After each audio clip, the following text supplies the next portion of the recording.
केमफैक्ट education. Hello and welcome to Chemfact education. तो भाई आज हम अपने सॉल्यूशन चैप्टर का बिल्कुल लास्ट पार्ट डिस्कस करेंगे, जहां पे हम देखेंगे कि एबनॉर्मल मॉलिक्यूलर मासेस क्या होते हैं और वेंटो फैक्टर क्या होता है और हमें ऐसे किसी फैक्टर की सॉल्यूशन चैप्टर में क्या ही जरूरत पड़ गई थी। तो बिल्कुल लास्ट पार्ट है, तो एक बार पूरे चैप्टर को रिवाइज करते हैं और देखते हैं कि वेंटो फैक्टर आखिर आया क्यों, कहां से आया। तो हमने लिक्विड सॉल्यूशन पढ़ना स्टार्ट करा था क्या बोल के कि हम यहां पे लिक्विड सॉल्वेंट फिक्स कर देंगे, सोल्यूट को चेंज करेंगे। सोल्यूट में गैस ले सकता हूं, लिक्विड ले सकता हूं, सॉलिड ले सकता हूं, बट सॉल्वेंट फिक्स रहेगा लिक्विड सॉल्यूशंस। हमने सोल्यूट को चेंज करा भी, गैस एज ए सोल्यूट लिया, तो वहां पे मेरे को क्या पढ़ना पड़ा, हेनरी लॉ ने मुझे सारी चीजें समझाई और हेनरी लॉ उसकी एप्लीकेशन के साथ पढ़ के मैंने उस पार्ट को क्लोज कर दिया। Second, liquid in liquid solution हमने पढ़ा। लिक्विड इन लिक्विड को समझने के लिए हमें रोल्स लॉ पढ़ना पड़ा और रोल्स लॉ को काफी अच्छे से मैंने पढ़ा। सारी कैटेगराइजेशन आपके सामने। रोल्स लॉ में कुछ आइडियल सॉल्यूशन हुए, कुछ नॉन आइडियल सॉल्यूशन हुए। नॉन आइडियल की भी दो कैटेगरी थी कि पॉजिटिव डेविएशन दिखा सकते हैं या नेगेटिव डेविएशन दिखा सकते हैं।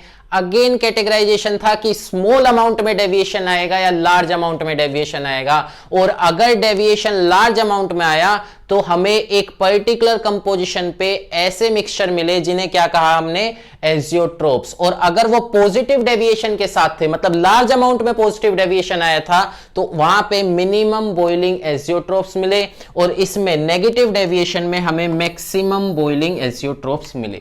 एजियोट्रोप पूरे नहीं, पर्टिकुलर कंपोजिशन पे थे, ये आपको पता है, हमने बहुत अच्छे से डिस्कस करा था। अब लास्ट पार्ट हमारा क्या था, जब हम सोल्यूट क्या लेंगे, एक नॉन वोलेटाइल सॉलिड लेंगे, और वहां पे बहुत इंटरेस्टिंग स्टोरी हमारी किसकी आई, कोलिगेटिव प्रॉपर्टीज की। कैसे, हमने यहां पे प्योर सॉल्वेंट लिया जिसका वेपर प्रेशर क्या था, आप बोलोगे वेपर प्रेशर P0A था।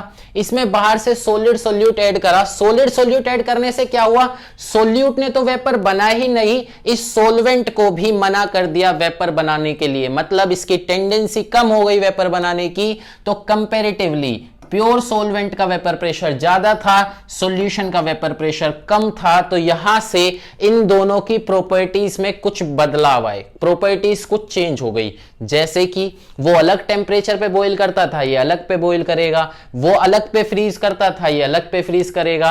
ओस्मोटिक प्रेशर अलग था, रिलेटिव लोवरिंग आ गई थी वेपर प्रेशर में, लोवरिंग आई थी बट उसको रिलेटिवली पढ़ा। तो ऐसी चार प्रॉपर्टीज पढ़ी बन गई मेरी, जो किस बात पे डिपेंड कर रही थी, जो इस बात पे डिपेंड कर रही थी कि हमने number of particles of solute, solute के कितने पार्टिकल्स इस सॉल्वेंट के अंदर मिक्स करके सॉल्यूशन बनाया है।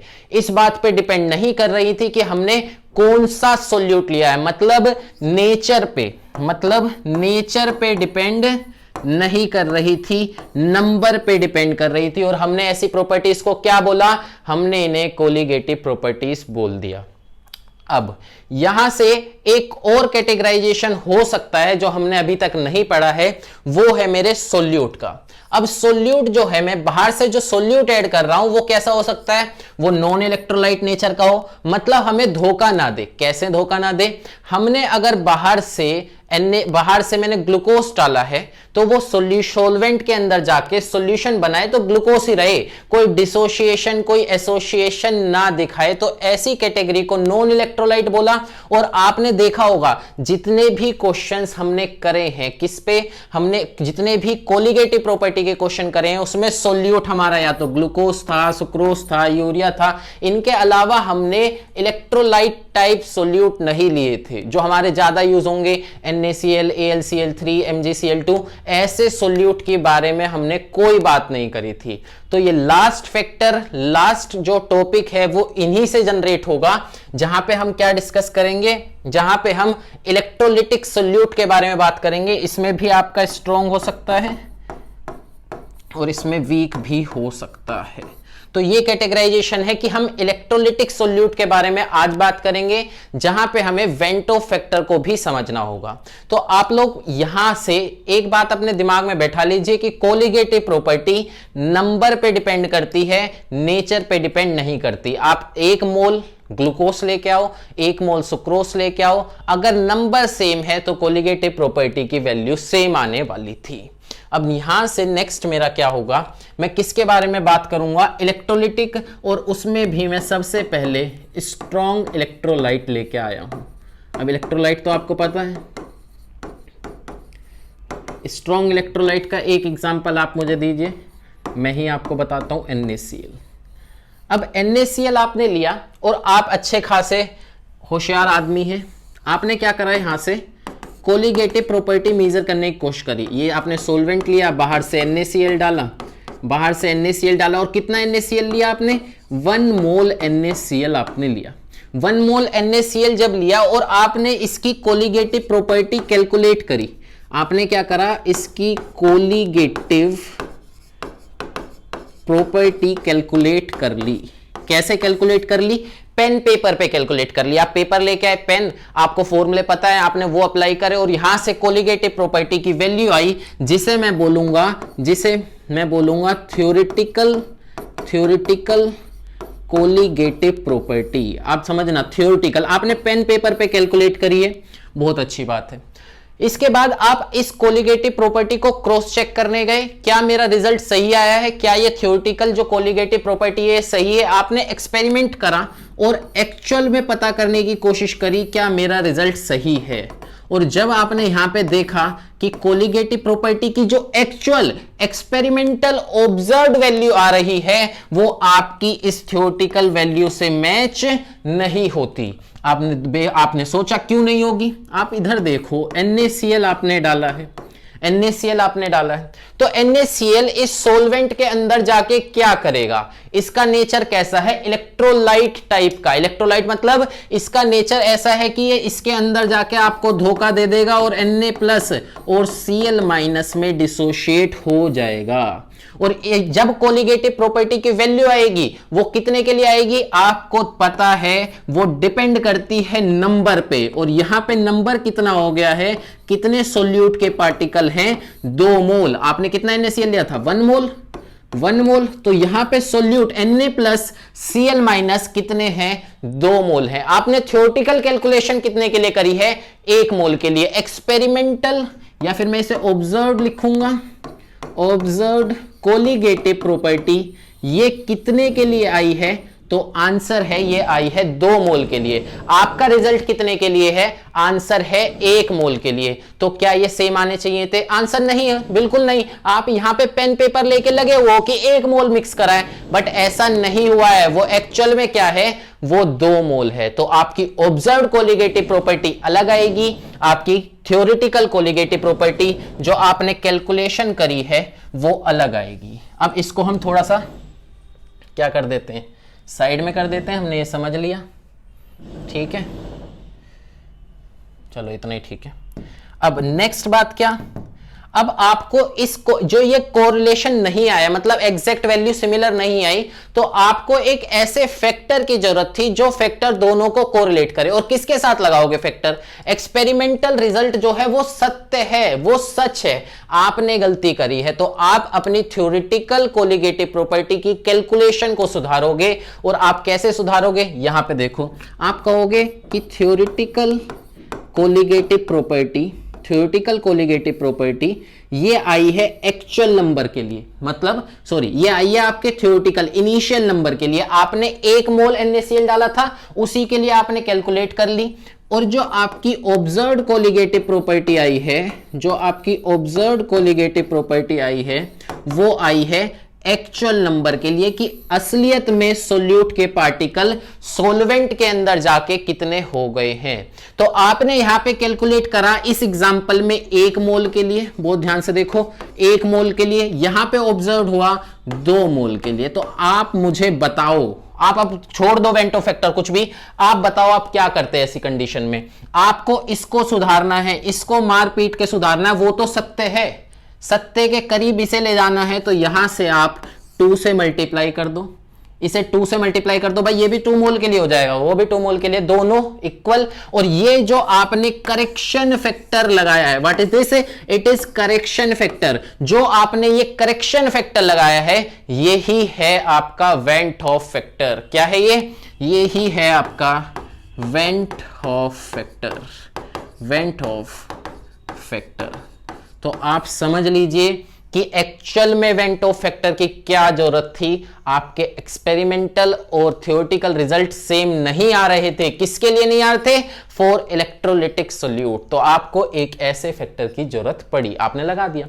अब अगर मैं फॉर्मूले की बात करूं तो देखो, मैं वेंटो फैक्टर को आई से डोनेट करूंगा, ठीक है। तो यहां पे आप इसे लिख सकते हो i multiply theoretical colligative property that should be equals to observed colligative property. तो आई का फॉर्मूला क्या होगा, है ना, आई चिट्ठी जो भी है, तो यहां से आप लिखोगे observed colligative property divide by theoretical colligative property. आपको ये किताबों में फॉर्मूला लिखा हुआ मिल जाएगा, बट एक्चुअल आपने आज समझ लिया कि रीजन क्या था, क्यों जरूरत पड़ी, कैसे हम करेक्शन फैक्टर लगाएंगे। ये अगर पॉइंट समझे ना तो कैलकुलेशन फॉर्मूला याद करने की जरूरत नहीं होगी। अब मैं इसे मिटा देता हूं ताकि हम और फॉर्मूले मिला सकें, लिख सकें वेंटो फैक्टर के। मिट जा भाई, कैसे करेगा, मिट गया। ऑब्जर्व्ड कोलिगेटिव प्रॉपर्टी आपसे किसके प्रोपोर्शनल है? जो एक्चुअल में ऑब्जर्व हुई है वो तो एक्चुअल नंबर ऑफ पार्टिकल के वजह से हुई है।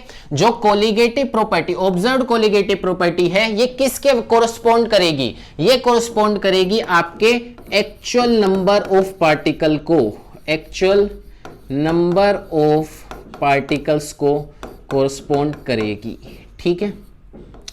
जबकि यहां पे आपकी थ्योरेटिकल कोलिगेटिव प्रॉपर्टी किसको कोरस्पॉन्ड करेगी? आपने इनिशियली कितने पार्टिकल माने थे? आपने 1 मोल माना था, तो वो 1 मोल को कोरस्पॉन्ड करेगी। आपने पेन पेपर किसके लिए करा था? 1 मोल के लिए, तो ये किसको कोरस्पॉन्ड कर रही है? आपके initial number of solute particles. वैसे मुझे एक्चुअल लिखना चाहिए, बट आप समझ गए होंगे। एक्चुअल नंबर ऑफ पार्टिकल्स और हमारे इनिशियल नंबर ऑफ पार्टिकल्स। आप ये फॉर्मूला भी अपनी कॉपी में लिख सकते हैं नोट्स के लिए, बट एक्चुअल रीजन पता है अब हमें। इसके बाद आप यहां पे देखो, कोई भी कोलिगेटिव प्रॉपर्टी उठा लो, कोई सी भी कोलिगेटिव प्रॉपर्टी उठा लो। मैं यहां पे डेल्टा टीबी का फॉर्मूला लिख रहा हूं। एलिवेशन इन बॉइलिंग पॉइंट क्या होता है भाई? केबीएम ये होता है। अगर मैं इसको लिखूं केबी, और ये मोलैलिटी क्या होती है? गिवन मास, मोलर मास 1000, और यहां पे आपका मास ऑफ सोलवेंट आता है। तो मेरे को क्या बताना है आपको? मेरे को ये बताना है कि आपकी यहां पे ये मोलर मास और ये आपकी colligative property.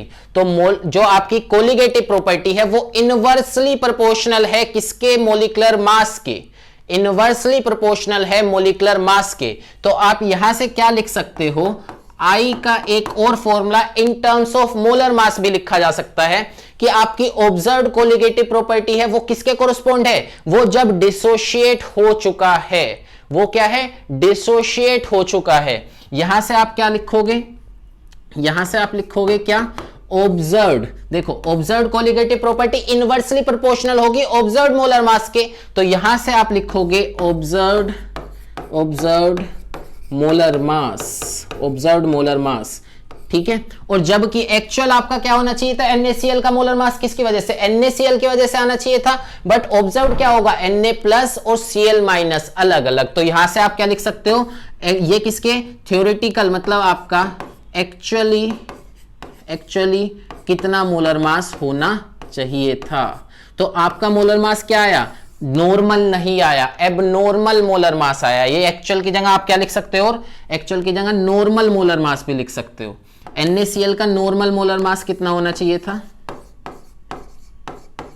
Normal molar mass, आपने NaCl मानना है नॉर्मल मोलर मास, और यहां से आप इसे एबनॉर्मल, ये चलता एबनॉर्मल मोलर मास, ये फॉर्मूला भी आपको मिल जाएगा। सिंपल, मैंने ये देखो एक्चुअल में तो ये सच है। इसके बाद मैंने सारे फॉर्मूले बनाए, तो आपके सामने सारी चीज है। कब आपको कौन सा यूज करना है वो क्वेश्चन की प्रैक्टिस के साथ आ जाएगा, ठीक है। तो ये फॉर्मूले आप नोट्स में लिख सकते हो। नेक्स्ट, अगर मैं वेंटो फैक्टर की बात करूं, आई की बात करूं, जिसपे हमारा मेन फोकस है, MgCl2। तो MgCl2 के लिए आप यहां पे कैलकुलेट कितने के लिए करेंगे? देखो, आपने ये सोल्यूशन बनाया, आपने यहां पे सोल्यूशन बनाया, आपने 1 मोल MgCl2 डाला, 1 मोल MgCl2 डाला, ठीक है। आप यहां पे theoretical theoretical colligative property pen paper लेके कैलकुलेट करेंगे। कितने के लिए कैलकुलेट करेंगे? एक के लिए। ये आपका क्या है? 1 मोल। आपने 1 मोल के लिए मानो निकाला, बट एक्चुअल में ऑब्जर्व कितने के लिए होगा? तो हमें पता है MgCl2 टूट जाएगा किस में?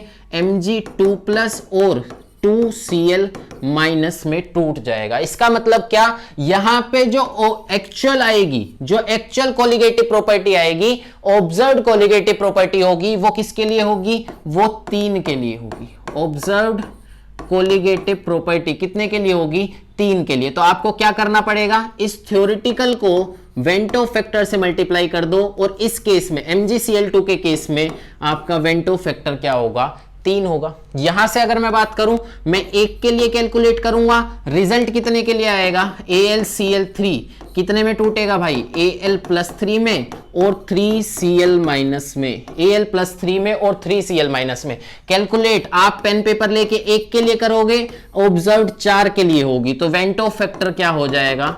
4 हो जाएगा। वेंटो फैक्टर क्या हो जाएगा? 4 हो जाएगा। सिंपल। यहां पे अगर मैं बात करूं, इधर देख लो, इधर देख लो, यहां पे आप 1 के लिए कैलकुलेट करोगे, बट ये कैसे टूटेगा? K4। ये कैसे ये टूटेगा 4K प्लस FeCN6 4 माइनस में। तो आप कैलकुलेट पेन पेपर से 1 के लिए करोगे, बट ऑब्जर्व 5 के लिए होगी, तो वेंटो फैक्टर क्या हुआ? 5 हो गया।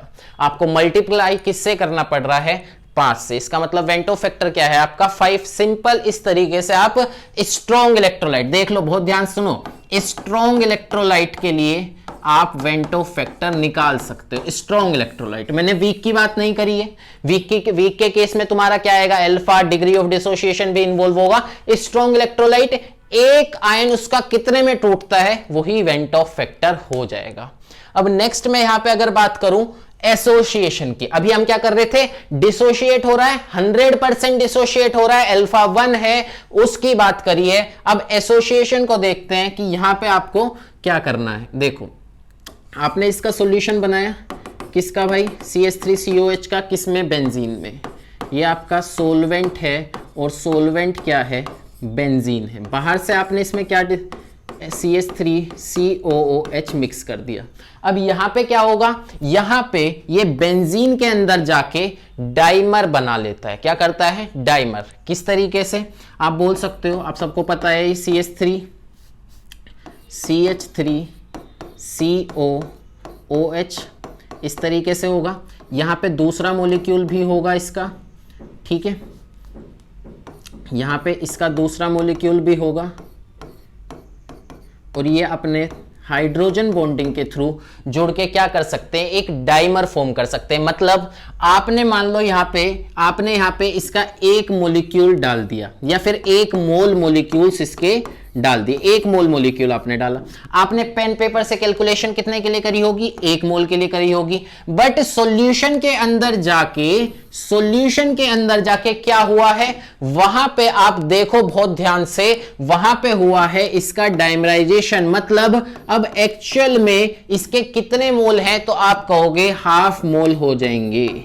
2 मॉलिक्यूल जुड़ के 1 बनाते हैं, तो 1 मोल से कितना बन जाएगा? आधा मोल रह जाएगा। इसका मतलब आपने थ्योरेटिकल कैलकुलेशन, ध्यान से देख लेना इस बार, थ्योरेटिकल कोलिगेटिव प्रॉपर्टी कितने के लिए आपकी? आपने 1 के लिए कैलकुलेट करी है, बट इस बार आपकी ऑब्जर्व्ड कोलिगेटिव प्रॉपर्टी ये कितने के लिए है? ये कितने के लिए है? ये है हाफ के लिए। तो आपको क्या करना पड़ेगा? आप इसको तो आप चेंज नहीं कर सकते, ये तो ऑब्जर्व हो गई, ये तो एक्सपेरिमेंटल है। आप इसको पेन पेपर से क्या करोगे? डिवाइड, या फिर कह सकते हो मल्टीप्लाई बाय हाफ। ये आपका यहां पे क्या होगा? वेंटो फैक्टर होगा। क्या होगा? Vento factor. तो आपने देखा कि, देखो ध्यान से देखो, डिसोसिएशन के केस में हर बार वेंटो फैक्टर की वैल्यू क्या आ रही थी? 1 से ज्यादा आ रही थी। 1 से ज्यादा। MgCl2 3, AlCl3 4, K4, FeCN6 5, NaCl2। Vento factor की वैल्यू हमेशा 1 से ज्यादा आ रही थी। बट हमने जो यहां पे केस पढ़ा एसोसिएशन का, उसमें वेंटो फैक्टर की वैल्यू क्या है? हाफ है। यहां पे आप एक के लिए कैलकुलेट कर रहे हो बट रिजल्ट आ रहा है हाफ के लिए। क्यों आ रहा है? क्योंकि वो डाइमर बनाता है, एसोसिएट हो जाता है। तो इसका मतलब देखो यहां से आप कंक्लूजन क्या लिख सकते हो कि आई की वैल्यू, आई क्या है? वेंटो फैक्टर है। तीन केसेस हो सकते हैं, तीन केसेस हो सकते हैं। क्या हो कि आई की वैल्यू एक से ज्यादा है, एक से ज्यादा है, तो आप समझ जाओगे यहां पे डिसोसिएशन हुआ होगा। क्या हुआ होगा? डिसोसिएशन ऑफ सोल्यूट हुआ होगा, सोल्यूट टूट गया होगा। और आई की वैल्यू आप, अगर आपको आई की वैल्यू 1 मिल जाए, क्या मिल जाए? 1 मिल जाए, तो आप समझ जाओगे यहां पे कुछ नहीं हुआ है, यहां पे ना डिसोसिएशन हुआ, नो डिसोसिएशन, और ना ही एसोसिएशन हुआ, ना ही एसोसिएशन हुआ है।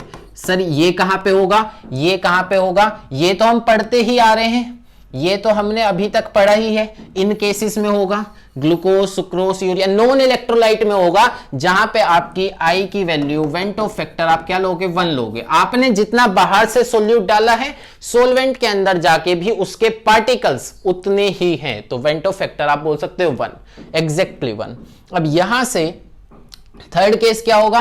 अगर आई की वैल्यू 1 से कम आ जाए, तो यहां पे पार्टिकल्स, मॉलिक्यूल्स ऑफ सोल्यूट आपस में जुड़ गए होंगे, जुड़ के उन्होंने अपना नंबर कम कर लिया होगा, तो यहां पे आपको क्या 1 से कम मिलेगा वेंटो फैक्टर। तो ये केस किसका है? ये है आपका एसोसिएशन का केस। तो ये भी इंपॉर्टेंट है, कई बार तो डायरेक्ट यही पूछ लेता है, बताओ डिसोसिएशन में वेंटो फैक्टर की वैल्यू क्या? 4 ऑप्शन बना देगा, 1 से ज्यादा, 1 से कम, 1 के इक्वल, जो भी है। तो आपको ये 3 कैटेगरी भी पता होनी चाहिए। अब नेक्स्ट हमें इसमें क्या देखना है? Weak electrolyte. और वीक इलेक्ट्रोलाइट सबसे इंपॉर्टेंट होने वाला है, क्योंकि देखो स्ट्रॉन्ग में तो आप देख ही लोगे कितने आयंस में टूटा, कितने उसमें नंबर ऑफ पार्टिकल्स में वो टूट रहा है, आप बता दोगे। एसोसिएट में डाइमर, ट्राइमर, ट्राइमर में क्या होगा? 1/3 हो जाएगा। टेट्रामर बना रहा है तो 1/4 हो जाएगा। डाइमर में 1/2 हुआ था। अगर ये वीक इलेक्ट्रोलाइट हो, वहां पे कैसे करना है वो अब आपको समझना होगा।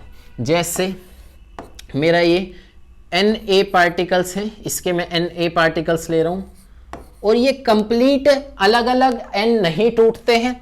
ये कैसे टूटते हैं? ये कैसे टूटते हैं? ये आपके, इसको मैंने ऐसे नहीं लेना, अब ये नहीं चलेगा, क्या चलेगा? A पार्टिकल है और ये कितने में टूटता है? Na पार्टिकल में। इसको आप इस तरीके से लिखोगे, जैसे आपका NaCl 2 में टूटा, MgCl2 3 में टूटा, तो कोई A है वो N में टूटता है। एक जनरलाइजेशन हम कर देंगे यहाँ पे। अब इसका, इसके बाद आप इसे लिख सकते हो, अगर स्टार्टिंग में ये 1 था, ठीक है, और ये 100% टूटता, तो यहाँ पे कितना बन जाना चाहिए था? N, है ना? एक टूट के कितना देता है? N देता है। बट यहां पे ये 100% नहीं टूट रहा, ये कुछ भी नहीं है, इस पूरा 1 है। 1 में से कुछ अल्फा टूट रहा है। What is alpha? Alpha is degree of dissociation. What is alpha?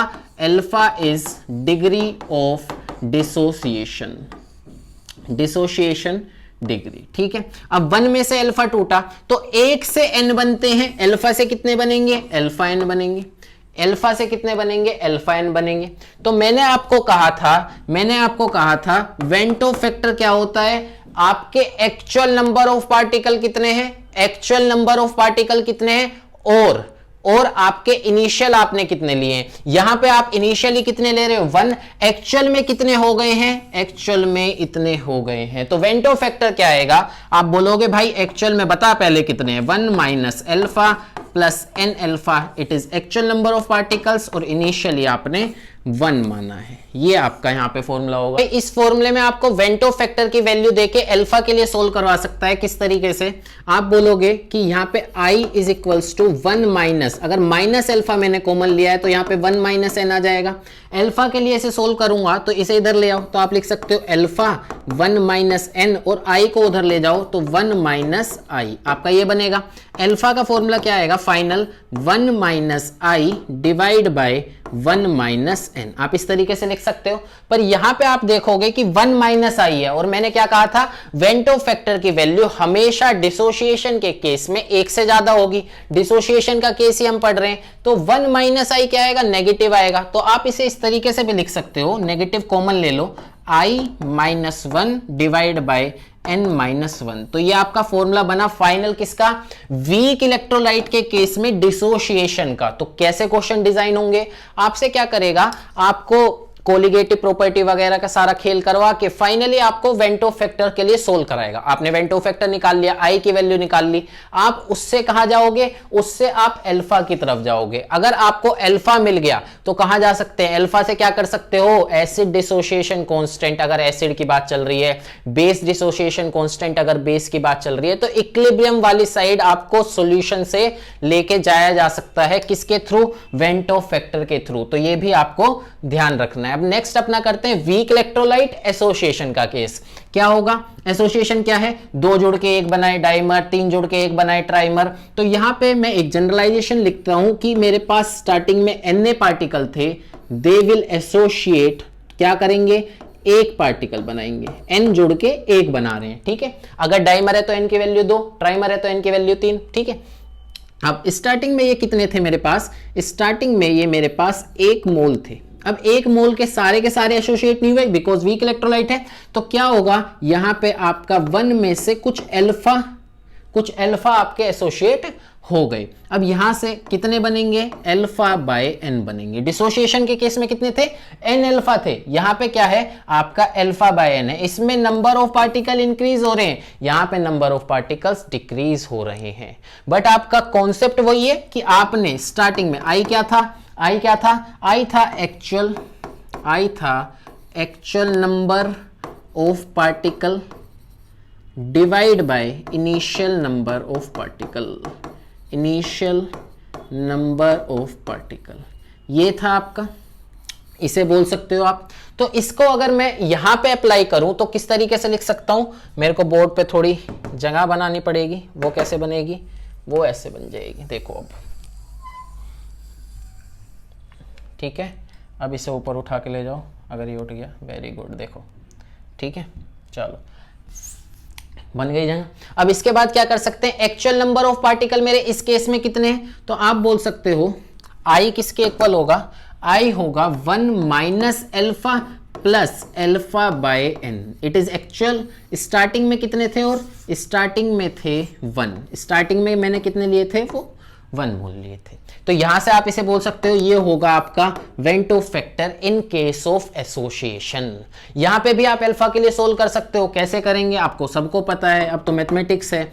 1 minus alpha अगर मैं कॉमन ले लूं तो क्या बचेगा, 1 माइनस 1 अपॉन n बच जाएगा, ये बचेगा। अगर यहाँ पे अल्फा के लिए सोल्व करूं तो किस तरीके से लिख सकता हूं, मैं लिखूंगा 1 माइनस आई, ये आई उधर गया, अल्फा इधर आया, तो आप उसे लिख सकते हो अल्फा 1 माइनस 1 अपॉन n, ये हुआ। अल्फा के लिए सोल्व करो तो यहाँ पे आएगा 1 minus i divide by 1 minus 1 upon n, ये आपका एक्चुअल फॉर्मूला होगा, ठीक है। तो आपने देख लिया दोनों के केस में, डिसोसिएशन के केस में, एसोसिएशन के केस में किस तरीके से वेंटो फैक्टर और अल्फा आप कैलकुलेट कर सकते हैं। अब नेक्स्ट आपका केस क्या आएगा, क्या सर हमें फॉर्मूले याद रखने पड़ेंगे, फॉर्मूले नहीं याद रखने, कॉन्सेप्ट समझो। अभी मैं 1-2 क्वेश्चंस भी कराऊंगा ताकि आपको और क्लियरिटी आए, बिना फॉर्मूले के कैसे क्वेश्चन कर सकते हो, ठीक है। ये आपका सिंपल है, ये सिंपल क्वेश्चन हम करेंगे, बट उससे पहले 1-2 क्वेश्चन मैं लिखता हूं, उसे आप सोल्व करो। देखो बिना पेन के हम वेंटो फैक्टर कैसे कैलकुलेट करेंगे। तो क्वेश्चन है कि मेरा NaCl है और ये कितने परसेंट डिसोशिएट करता है, ये स्ट्रॉन्ग इलेक्ट्रोलाइट है, 100% करेगा। बट अब हम केस मान के चल रहे हैं, मान लो ये आपका 60% डिसोशिएट कर रहा है, मान लो ये 60% डिसोशिएट कर रहा है, बताइए I की वैल्यू क्या आएगी, बताओ I की वैल्यू क्या आएगी, वेंटो फैक्टर कितना होगा, ये आपको बताना है, ठीक है। कैसे करेंगे सर, फॉर्मूला तो यूज कर ही लोगे, आपको पता है यहाँ पे n की वैल्यू क्या होगी, कितने पार्टिकल्स में टूट रहा है, n क्या हो जाएगा, 2 हो जाएगा, अल्फा कितना हो जाएगा, 0.6 हो जाएगा। अभी मैंने आपको फॉर्मूला बताया, ये रहा फॉर्मूला डिसोसिएशन का, आप इसे सोल्व करो आपका आंसर आ जाएगा। बट कॉन्सेप्ट समझते हैं, कॉन्सेप्ट मतलब बिना पेन के करते हैं। क्या, NaCl अगर 60% टूट रहा है, इसका मतलब क्या है, परसेंटेज को हटाने के लिए आप हमेशा क्या कर लो, 100 मान लो। मेरे पास 100 NaCl के मॉलिक्यूल्स थे, 100 NaCl पार्टिकल्स मेरे पास थे। अब यहां पे क्या होगा कि अगर 100 NaCl है, अगर 100 NaCl है तो 60% का मतलब क्या है, उसमें से 60 टूट गए होंगे, उसमें से 60 टूट गए, ठीक है, ठीक है भाई। 40 ऐसे हैं जो बच गए, 60 टूट गए, और 60 अगर टूटेंगे तो कितना बनाएंगे, 120 बनाएंगे। आप लोगों को यह बात समझ में आनी चाहिए। 100 में से 60% डिसोसिएशन का मतलब 60 टूट गए और 60 टूटेंगे NaCl तो कितना बनाएंगे भाई, 120 बनाएंगे। 1 2 बनाता है 60, 120 बनाएंगे। कितना बच गए, 40 बच गए। तो आपका सॉल्यूशन के अंदर जाके, सोलवेंट के अंदर जाके ये सोल्यूट कितने पार्टिकल बना रहा है, 40 ऐसे जो नहीं टूटेंगे और 120 ऐसे जो टूटने के बाद बने। तो टोटल कितने हुए, 160 हुए। अब इनिशियली कितने थे, 100 थे, तो वेंटो फैक्टर की वैल्यू आ गई 1/6। बोलो कितना टाइम लगा, मैंने समझाया आपको ये, वरना आपको देखते ही बता सकते हो वेंटो फैक्टर क्या, NaCl है, कोई भी ले लो। NaCl 60% टूटेगा, 60% मतलब 60 टूटेंगे, 60 टूट के 120 बनाएंगे, 40 ऐसे रह जाएंगे, 160 डिवाइड बाय 100 आपका आंसर आ जाएगा। ठीक है, इनिशियली आपने कितना माना।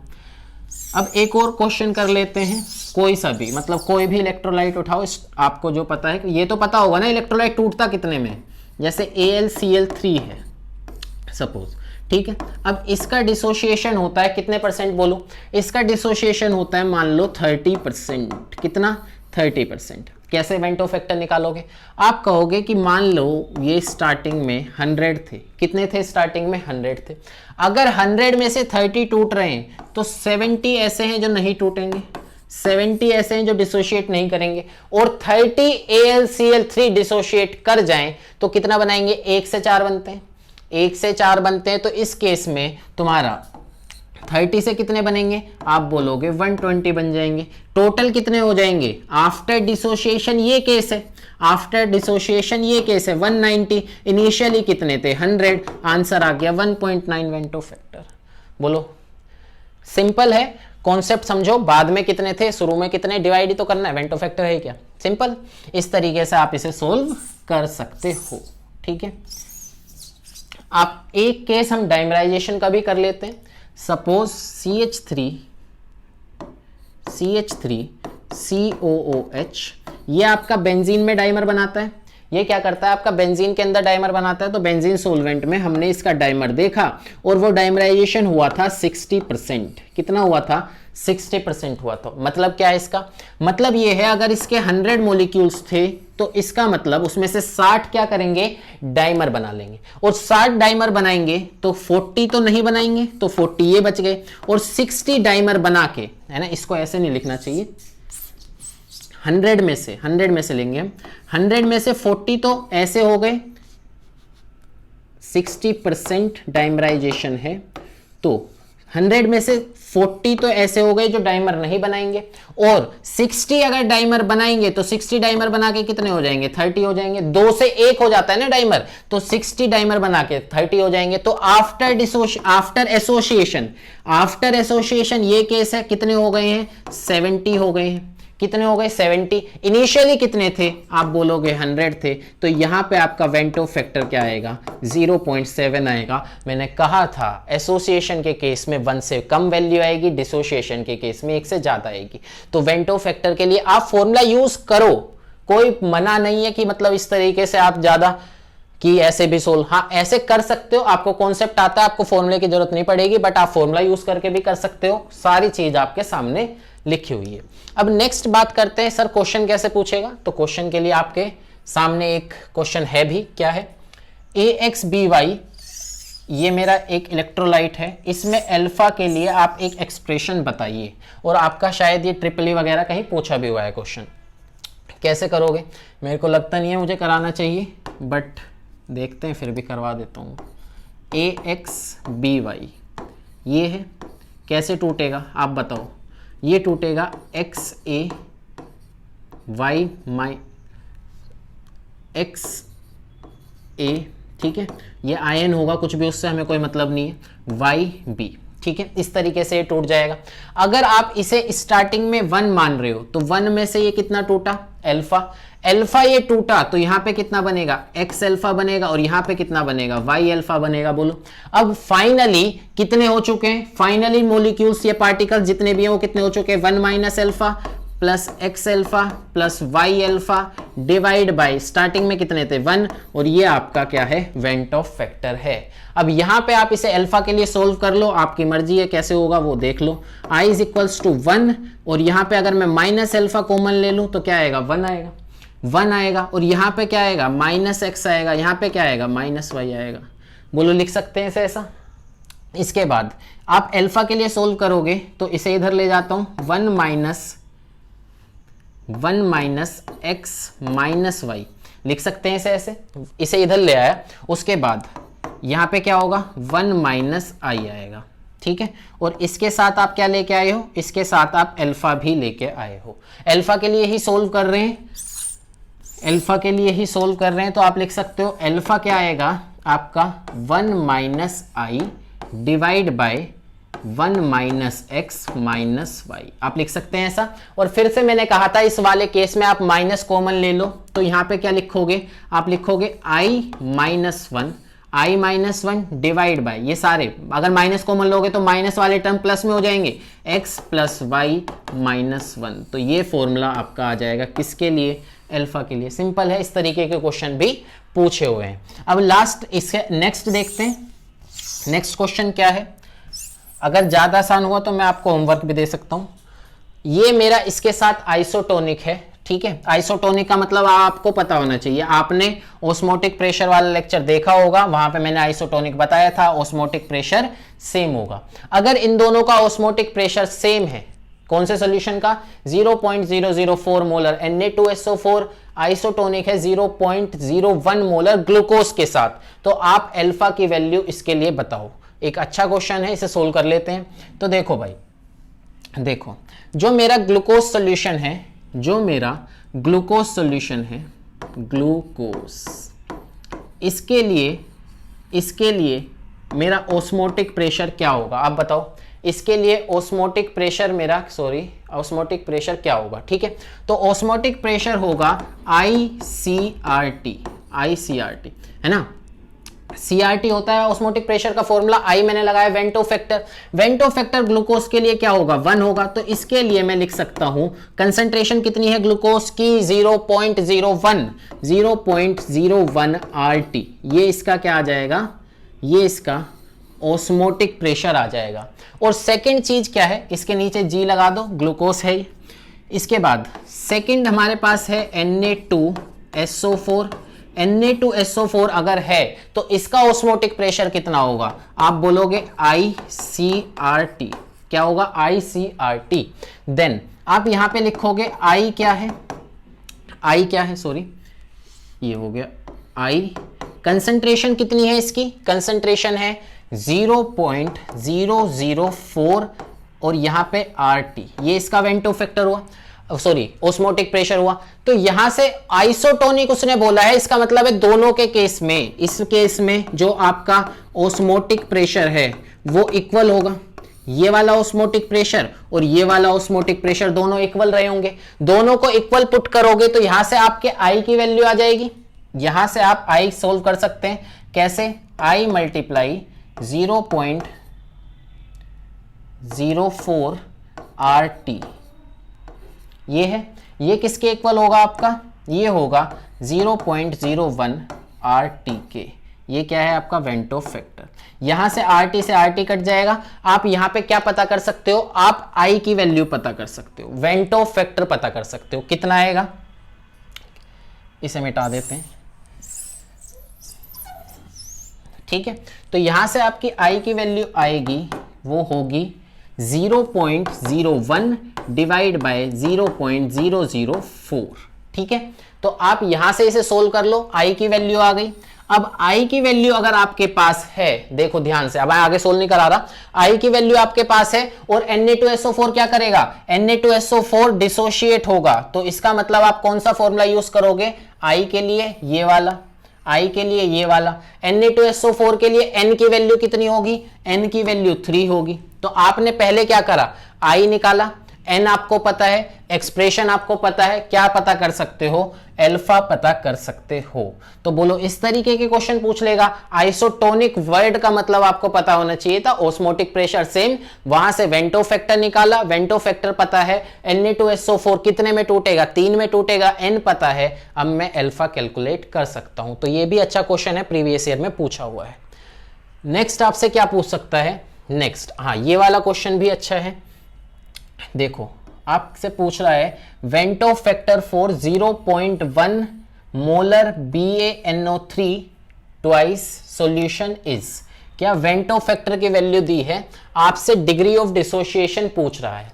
तो आप बताओ BaNO3 कैसे टूटेगा, BaNO3 का होल ट्वाइस कैसे टूटेगा। आप कहोगे इसमें क्या बड़ी बात है, Ba+2 बनेगा और 2NO3- बनेगा, ऐसे टूटेगा। बोलो ये ऐसे डिसोशिएट होगा।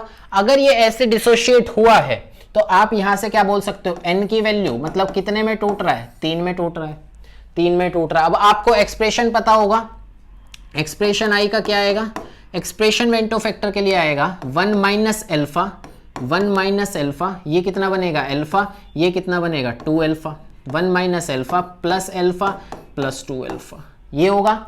ठीक है, अब यहां पे आप क्या कर सकते हो, 1 ये रहा, आई आपको दिया है शायद, वेंटो फैक्टर कितना दिया है 2.74, 1 प्लस 2 अल्फा, 1 प्लस 2 अल्फा। अब आप यहां से क्या पता कर लोगे भाई, यहां से आप अल्फा पता कर लोगे, अल्फा जो भी आएगा उसे 100 से मल्टीप्लाई कर देना, 100 से मल्टीप्लाई करके आपका क्या आ जाएगा, क्या पूछा है, डिग्री पूछा है ना, तो आपका डिग्री ऑफ डिसोसिएशन आ जाएगा। तो इस तरीके से आप इन्हें सोल्व कर सकते हो, सिंपल क्वेश्चन है।